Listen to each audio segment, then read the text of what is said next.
Yo tout le monde, c'est toujours Stan de Foot et Rap. Petit résumé du match de ce soir, on a vu du bon, on a vu du moins bon, mais c'est pas facile à juger étant donné que c'est le début du championnat et que voilà, les joueurs ils sont pas forcément à 100%. La première mi-temps a pas mal démarré, franchement il y avait beaucoup d'énergie, etc. Il y a un but de 3 qui est arrivé, bon ça m'a énervé, mais j'ai vu que 3 ils étaient super bien préparés physiquement, hein, ça se voit, et puis voilà, avec ce but, ils étaient chauds. Le public, il était chaud, tout le monde était chaud, et franchement, ça faisait plaisir à voir, hein. Même si j'étais pas content, c'était bien de voir une équipe qui avait la dalle aussi. Et voilà, puis après, on a eu ce but d'Hakimi, et franchement, Hakimi, hein, par rapport à son match, et même par rapport à son but, je vois que le gars, franchement, il peut grave nous faire du bien cette saison. Le gars est bon défensivement, il est bon offensivement, et franchement, à ce poste-là, défenseur droit, depuis le départ de Meunier et Alves, on a trop souffert. On a trop souffert. Et juste après, sur une passe décisive de Kylian Mbappé, on a un but d'Icardi, fidèle à lui-même, renard des surfaces. Et voilà, hein, franchement, Icardi, voilà, sans plus, hein, il était bien placé. Mais après, Icardi, moi, j'ai un problème avec lui parce que je sais pas si vous avez vu, mais il y avait une interview de ce mec où il disait que ouais, il travaille pas trop ça à l'entraînement. C'était à l'époque où il était à l'Inter. Il disait que ouais, lui, au niveau de son placement, bon, il marque beaucoup de buts, mais souvent c'est parce qu'il est bien placé et c'est pas quelque chose qu'il travaille à l'entraînement, c'est naturel et c'est un don ou je sais pas quoi. Mais honnêtement, je pense pas que ça peut payer sur le long terme tout ça, parce que là, on voit que dans le jeu, le gars, il est pas là. Honnêtement, il est pas là. Hein. Il est pas là du tout. Puis après, on arrive à la deuxième mi-temps. Et là, on voit beaucoup plus de lacunes défensives que l'équipe du PSG est là. Après, d'un côté, bon, l'équipe du PSG qu'on a vu aujourd'hui, c'est pas l'équipe des titulaires. Donc voilà, on sait qu'il y a beaucoup de champions. On a beaucoup de champions à Paris, hein, parce que la raison pour laquelle beaucoup de joueurs viennent juste de revenir de vacances, tout ça, c'est parce que ils ont gagné des coupes ou ils sont allés en finale. Et franchement, voilà, ça montre que le club est sérieux. Et non, on a vu que Daniel est capable du bon comme du mauvais, du très mauvais même d'ailleurs. Des fois, il fait des choses, je comprends même pas. Je sais pas il se ralentit lui-même ou s'il est lent, ou je sais même pas ce qui se passe. Draxler, il joue tous les 20 minutes. En mode, à un moment, j'avais oublié que le gars il jouait, wesh. Je le vois, oh, Draxler il joue. Arrête, j'oublie. Arrête, je le revois. Oh, mais franchement, Draxler, laisse tomber. Il a fait quelques bons trucs, mais voilà, c'était pas ça.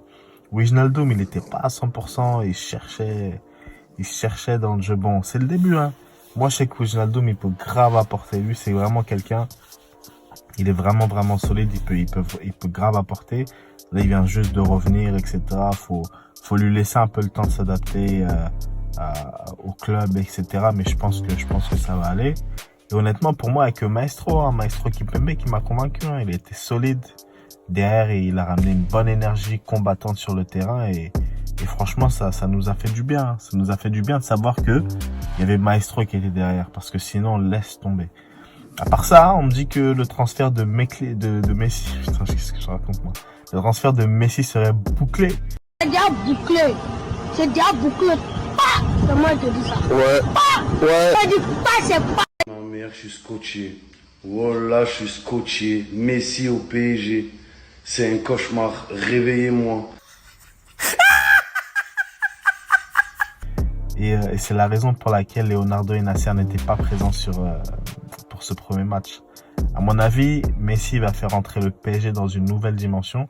Déjà qu'à la base, la cote de popularité faisait que de monter grâce au transfert de Mbappé et Neymar, mais aussi grâce aux collaborations comme avec Jordan, tout ça, parce que ici aux États-Unis, les maillots PSG Jordan ou même les survêtements, etc.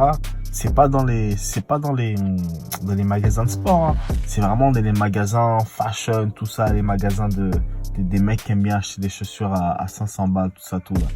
Je parle vraiment des magasins spécialisés dans les sneakers, tout ça. Ils ont un petit rayon où mettre les trucs du PSG Jordan. Et franchement, ça a fait rentrer le club dans une dimension un peu plus comment dire, un peu plus fashion. Même là, ils viennent avec leur maillot, il y a écrit 9-4, 9-3, tout ça. Vous imaginez Messi avec ce maillot, il y a écrit 9-4, 9-3, wow, c'est chaud, c'est chaud, c'est chaud. Et aussi, bah voilà, les maillots de Messi, ils vont se vendre comme des petits pains. Et on a aussi les anciens fans du Barça qui se rendent compte qu'en fait, ils étaient fans de Messi, hein. Parce qu'ils faisaient trop des semblants, ouais, Barça, Massian, Barça Forever, je sais pas quoi, mais en vrai, les potos, ils kiffaient juste ce mec-là, Messi. En plus, le pire dans tout ça, c'est que tous ces mecs-là, ils ont incendié Twitter, tous les réseaux sociaux comme Messi. Il fallait qu'il gagne la Copa América. Ils ont fait ça pour un joueur du PSG. Maintenant, ils vont bien le voir avec le maillot de Paris. Et il y en a beaucoup qui commencent à venir, donc c'est mortel. Et puis Messi, c'est pas, voilà, le poste là qu'il a fait avec la coupe de la Copa América, parce que c'était sa première coupe avec sa sélection. Ça a été la photo la plus likée d'Instagram. Et voilà, Messi, les potos au Japon, les potos en Chine, partout, tout le monde suit Messi. Et ça fait que le PSG, et ben, ça va devenir Messi maintenant. Et maintenant, il y a Neymar, maintenant, il y a Mbappé. Donc, ça va décoller. Moi, je trouve que c'est bien pour Mbappé aussi, pour sa progression, parce qu'il évolue à côté des mecs comme Messi, comme Ramos. Tu sais, ces mecs-là, ils travaillent différemment. C'est des champions. Ils ont gagné plein de Ligues des Champions. Ramos, il a gagné une Coupe du Monde, une Coupe d'Europe et plein de championnats d'Espagne. Au niveau du mental, c'est vraiment des mecs qui peuvent aider Mbappé à devenir ce qu'il veut devenir et aussi aider Neymar à kiffer sa vie encore plus, hein. Et ça va être la folie. Les stades de Ligue 1, ils vont être pleins craqués. Donc, tous les clubs vont pouvoir faire des thunes grâce à ça. Ça va être chaud. Même, je crois que même le Parc des Princes, il est trop petit. J'espère hein, que le PSG va commencer à jouer au Stade de France parce que moi, quand je serai en France, et je pense que tout le monde veut aller voir Messi jouer. Et ça va être la folie. On va potentiellement avoir un Messi qui va présenter son ballon d'or au Parc des Princes, wesh. C'est fort. En tout cas, voilà, c'était Stan de Foot et Rap. Rendez-vous le week-end prochain. Je vais partager tous les matchs cette saison. Suivez-moi sur Twitter. On met des likes, on s'abonne.